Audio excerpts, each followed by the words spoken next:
स्वर्ग के हाजरे अस्वाद पत्थर का इतिहास। दोस्तों आज हम जानेंगे उस आसमानी पत्थर के इतिहास के बारे में जिससे बहुत लोग अनजान हैं। हम बात कर रहे हैं हजरे अस्वद के पत्थर के बारे में। ये एक इकलौता ऐसा पत्थर है जो सफेद रंग का था और जन्नत से आया था, परंतु वक्त के साथ साथ इसका रंग काला पड़ गया। आज हम इसके पीछे के कारण और रहस्य के बारे में जानेंगे। हाजरे अस्वद मुसलमानों के तीर्थ स्थल काबा में वो पत्थर है जो काबा की दीवार पर लगा है। अरबी भाषा में हजर पत्थर और अस्वद काला को कहते हैं। कई घटनाओं के बाद इस समय ये 3 बड़े और विभिन्न रूपों के कई छोटे छोटे टुकड़ों में है। टुकड़े लगभग 2.5 फुट के दायरे से जुड़े हुए हैं, जिनके चारों ओर चांदी का गोल चक्कर बना हुआ है। जो मुसलमान हज या उम्र करने जाते हैं उनके लिए अनिवार्य है कि तवाफ करते हुए हर बार हजरे अस्वद को चूमें। अगर संख्या ज्यादा हो तो हाथ के इशारे से भी चूम सकता है। इस पत्थर से जुड़े हैं बेशुमार किस्से। मुस्लिम समुदाय में अगर किसी ने जन्म लिया है तो उसके लिए जीवन में कम से कम एक बार हज यात्रा पर जाना अनिवार्य माना जाता है। मक्का में हज पर जाने वाले मुसलमानों को हजी कहा जाता है। यहाँ मुसलमानों के पवित्र धर्म स्थल काबा पहुँचकर हज यात्री काबा की परिक्रमा करते हैं और काबा की पूर्वी कोने में लगे काले पत्थर को चूमते हैं। चारों ओर चांदी के फ्रेम में जड़ा हुआ ये काला पत्थर, जिसे अरबी में अल हजरू अल अस्वद कहते हैं, इतिहासकारों और अन्य धर्मों के लोगों के लिए भी ये हमेशा से विवाद का विषय रहा है। इस्लाम आने के बाद इस पत्थर को लेकर इतनी बातें बढ़ गई हैं कि असल सच भूल भुलैया में कहीं खोकर रह गया है। इस पत्थर को लेकर इंटरनेट पर और तमाम किताबों में इतिहासकारों लेखकों ने अपने अपने हिसाब से तर्क दिए हैं। काबा के पूर्वी कोने में लगा है ये पवित्र पत्थर। कोई इसे एक धूमकेतु का टुकड़ा बताता है तो कोई चांद से टूटकर गिरा हुआ टुकड़ा। ये सब अनुमान सिर्फ इसलिए लगाए जाते हैं क्योंकि इसके बारे में सटीक जानकारी किसी को उपलब्ध नहीं है। इसलिए अगर इसे इस पत्थर की उत्पत्ति का सबसे सटीक अनुमान लगाना है तो विवादों और मान्यताओं से परे जाकर अरब और उसके आसपास के पुराने धार्मिक रीति रिवाजों को झांकना होगा। हजरे अस्वद के पत्थर का इतिहास। इस्लामी पौराणिक कथाएं के अनुसार जब इब्राहिम अलैहिस्सलाम और उनके बेटे इस्माइल खाना काबा की तामीर कर रहे थे तो हजरत जिब्राइल ने ये पत्थर जन्नत से लाकर दिया, जिसे हजरत इब्राहिम ने अपने हाथों से दीवार काबा में नसूब किया। 606 ईस्वी में जब मोहम्मद सल्लल्लाहु अलैहि वसल्लम की उम्र 35 साल थी, सैलाब ने काबे की इमारत को बहुत ज्यादा नुकसान पहुंचाया और कुरैश कबीला ने इसकी दोबारा मरम्मत की। लेकिन जब हजरे अस्वद रखने का मसला आया तो कबीलों में झगड़ा हो गया। इस कबीले की ये ख्वाहिश थी कि ये सौभाग्य उसे ही नसीब हो। अल्लाह ने इस झगड़े को रोकने के लिए यह तरीका इख्तियार किया कि हजरे अस्वद को एक चादर में रखा और तमाम सरदार कबीलों से कहा कि वो चादर के कोने को पकड़कर उठाएं। सबने मिलकर चादर को उठाया और जब चादर इस मुकाम पर पहुंची जहां उसे रखा जाना था तो कबीले के सरदारों ने हाथों से इसको दीवार काबा में नस्ब कर दिया। सबसे पहले अब्दुल्ला बिन जुबैर ने हजरे अस्वद पर चांदी चढ़वाई। 1268 ईस्वी में सुल्तान अहमद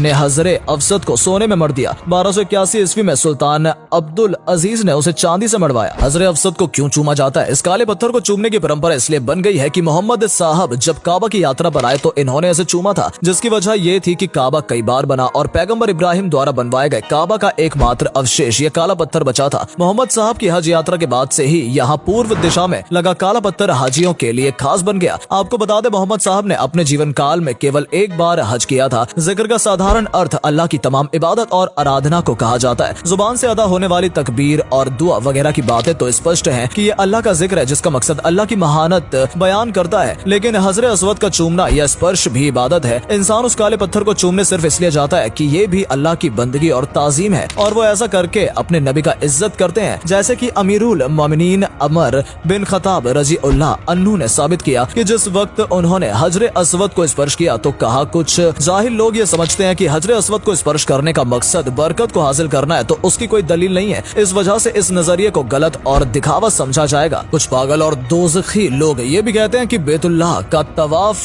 परिक्रमा भी ऐसा ही है जैसे वालियों की कब्रों का तवाफ किया जाता है और ये अंधविश्वास में आता है तो वो इसके जरिए अपनी गंदी मानसिकता का सबूत देते हैं। क्योंकि अहले इमाम बैतुल्लाह का परिक्रमा सिर्फ इसलिए करते हैं कि अल्लाह ताला ने उसका हुक्म दिया है और जो काम अल्लाह के हुक्म से हो तो वो काम इबादत होता है। इसकी मिसाल के लिए कुरान की इस वाक़ये पर गौर करें कि अल्लाह के अलावा किसी और से सजदा करना बहुत बड़ा शिक्र पाप है। लेकिन जब अल्लाह ताला ने फरिश्ते से कहा कि आदम को सजदा करें तो ये सजदा था तो आदम को, लेकिन इबादत अल्लाह की थी, इसलिए उस वक्त जिसने सजदा न किया वो जहन्नमी कहलाया और अल्लाह ताला ने सजदा न करने वाले इब्लिस को मरदूद करार दिया और उस पर लानत भेजी। बैतुल्लाह का तवाफ एक बहुत बड़ी इबादत है। यह हज का हिस्सा भी है और इस इस्लाम का हिस्सा है। यही वजह है कि जब मुदाफ में ज्यादा भीड़ ना हो तो तवाफ करने वाले के दिल में खास लज्जत और अल्लाह का उपस्थित महसूस होता है। इस तरह स्पष्ट हो जाता है कि तब आपकी अहमियत और उसकी महत्वता बहुत ऊंचा स्थान रखती है। बाकी अल्लाह सबसे ज्यादा जानने वाला है। कुरान में नहीं है जिक्र। सबसे पहली बात जो इसमें ध्यान देने वाली है वो ये कि इस पत्थर का कोई भी जिक्र कुरान में नहीं है। यह सबसे अहम हिस्सा है जिस पर सबसे पहले गौर करना चाहिए। इसका जिक्र कुरान में न होना इस बात की तरह इशारा करता है कि इस पत्थर को पूज्य या तो पैगंबर के इस दुनिया से जाने के कुछ ही दिनों पहले बनाया गया था, या फिर जाने के बाद इसका जिक्र कुरान में न होकर सिर्फ हदीसों में मिलता है। और लोगों का मानना है हदीस बस कहीं कहाई बातें हैं जिनका कोई ऐतिहासिक आधार नहीं है। इसी वजह से हदीस में क्या सच है क्या झूठ कोई बिल्कुल दावे से नहीं बता सकता है। काबा मुसलमानों का सर्वोच्च धार्मिक स्थान है। हदीस में भी अलग अलग बातें हैं। इस पत्थर की उत्पत्ति को लेकर बहुत सी इस्लामिक हदीसें हैं। कोई हदीस कहती है कि पैगंबर इब्राहिम जब काबा बना रहे थे तो दीवार में एक जगह खाली रह गई थी। उसको भरने के लिए उन्होंने अपने बेटे इस्माइल को बोला कि कोई पत्थर ढूंढ कर लाओ। पहले इस्माइल जब ढूंढने गए तो पत्थर कोई नहीं मिला, मगर जब वो वापस आए तो देखा कि ये काला पत्थर दीवार के उस खाली कोने में लगा है। इस्माइल ने जब अपने पिता से पूछा कि ये पत्थर कहाँ से आया तो इब्राहिम ने कहा कि जन्नत से जिब्राइल नाम के फरिश्ते ने ऐसे ला कर दिया है। बस उसी दिन से काबा में ये लगा है और पवित्र हो गया। ग्रीक भाषा का एक शब्द है बैतुलस। सेमेटिक धर्मों यानी ईसाइयत, यहूदी और इस्लाम मानने वालों की मिलीजुली भाषा यानी सेमेटिक भाषा, अरबी, हिब्र इत्यादि में इसे बैत एल या बैतुल कहा जाता है, जिसमें बैत का अर्थ होता है घर और एल मतलब खुदा। इसी एल शब्द से आगे चलकर इलाह और फिर अल्लाह शब्द की उत्पत्ति हुई। बैतुल का पूरा अर्थ हुआ खुदा का घर। ऐसे पवित्र पत्थर के लिए इस्तेमाल होता था जिसके बारे में मान्यता होती थी कि उस पत्थर में जान है। ऐतिहासिक जानकारी के अनुसार ये पत्थर या तो धूमकेतु के टुकड़े होते थे या फिर उस जैसे दिखने वाले लावा के पत्थर जिनकी अरब और उसके आसपास के लोगों द्वारा पूजा किया करते थे। हजरे अस्वद या अजर शिवलिंग। हज के दौरान किस्वत को हटाकर इसे दिखाया जाता था। दिखाने की विधि भी रोचक है। इस पत्थर को सीधेरा दिखाकर योनि के आकार के चांदी के एक बड़े भारी फ्रेम में दिखाया जाता है। कभी कभी इसे स्वर्ण फ्रेम में भी दिखाया जाता है। हज यात्री फ्रेम के बीचों बीच बने एक गोलाकार छिद्र में झांककर इसे देखते हैं और इसे चूमते हैं। काबा की साथ प्रदर्शिता करते समय प्रत्येक बार इसे देखने और चूमने का विधान है। तो दोस्तों कैसी लगी आपको हजरे अस्वद यानी स्वर्ग के पत्थर का इतिहास? हमें कमेंट करके जरूर बताएं। वीडियो अच्छी लगी हो तो वीडियो को लाइक और चैनल को सब्सक्राइब जरूर करें। धन्यवाद।